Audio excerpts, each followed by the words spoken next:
Olá pessoal, nós temos visto casos recentes de agressões brutais contra as mulheres que têm tido uma grande repercussão na mídia. Infelizmente, esse tipo de caso não é algo excepcional no nosso país, mas tem acontecido com uma frequência alarmante. Mas quando esse tipo de episódio ocorre, as pessoas influenciadas muitas vezes pela grande mídia acabam discutindo questões que não são as mais importantes. Um exemplo é discutir se a vítima tem alguma parcela de culpa. Isso porque algumas pessoas dizem que a vítima deveria ter adotado a atitude A ou B, mas eu creio que quando as pessoas falam isso, estão apenas se referindo a cuidados que nós devemos ter. Veja, por exemplo, em relação à segurança.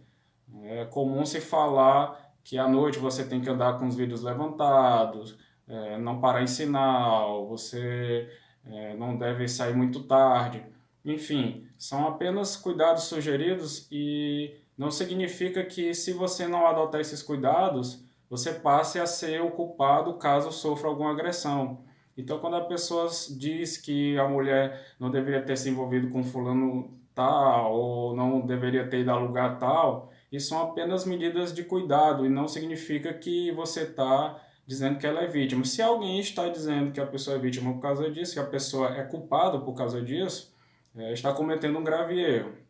Outra questão que se dá ênfase de forma indevida é no discurso de combate ao machismo, como se essas agressões fossem culpa dessa entidade etérea chamada machismo. Aí as feministas e boa parte da esquerda acabam utilizando esse discurso para perseguir pessoas e para colocar na vala comum todos os homens como se os homens fossem, como se todos fossem agressores.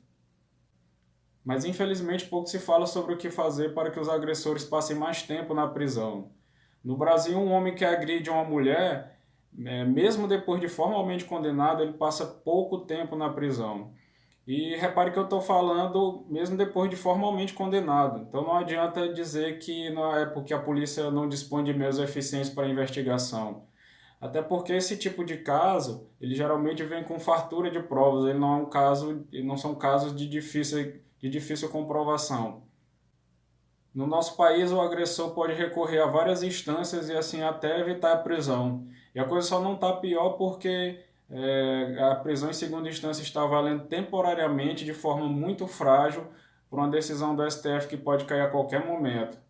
E mesmo que o agressor seja preso, as penas são leves e o sistema de progressão de progressão de regime é bastante brando. Mas é lamentável que quando surjam projetos como esse anticrime do Sérgio Moro, militantes políticos critiquem em vez de apoiar. Boa parte da militância de esquerda que se diz defensora das mulheres é a primeira a não querer penas mais altas, porque para eles, em primeiro lugar, está a defesa dos bandidos. Para eles, é melhor evitar que criminosos fiquem fora da prisão, porque eles entendem que são vítimas da sociedade.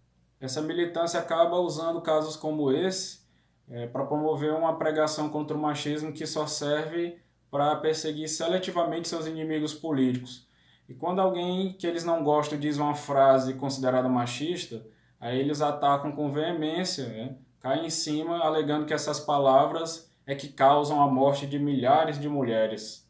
Essas pessoas também usam desse artifício como pretexto para implementar doutrinação ideológica para as crianças nas escolas, alegando que as crianças precisam aprender sobre gênero, mas para que as crianças não batam em mulheres, aprendam a não bater em mulheres, elas não precisam de ideologias duvidosas, elas precisam aprender a respeitar o ser humano e aprender a não serem covardes. E essas pessoas gostam de dizer que essa pregação contra o machismo que evita crime nos países avançados, mas esquecem de dizer que nesses países as penas são altamente severas. E eu vou falar um exemplo apenas de um caso lá na Dinamarca, um país avançado, um país nórdico.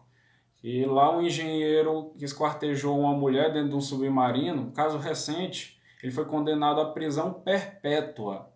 Aqui no Brasil ele pegaria no máximo 30 anos e a progressão para crime hediondo é de 2/5, ele passaria no máximo 12 anos e já iria para o semiaberto. Agora compare 12 anos com prisão perpétua, ou seja, a nossa legislação é um verdadeiro convite ao crime. Aqui no Brasil, as penas são tão curtas que há assassinos que depois de cumprir toda a pena saem e dão até entrevista ou passam a ameaçar os familiares das vítimas. Enquanto isso, há militantes políticos que estão aí usando esse discurso para perseguir pessoas que nunca cometeram crime. Aí homens que nunca agrediram mulheres são chamados de estupradores, como no caso do Bolsonaro, que foi chamado por uma deputada do PT, e pessoas como Lula, que agradam a esquerda, fazem piadas machistas e não acontece nada com ele. Então, o que nós precisamos é fundamental, deve ser prioridade, é fazer com que os verdadeiros agressores sejam punidos com rigor. Se você gostou desse vídeo, curta, compartilhe e se inscreva no meu canal.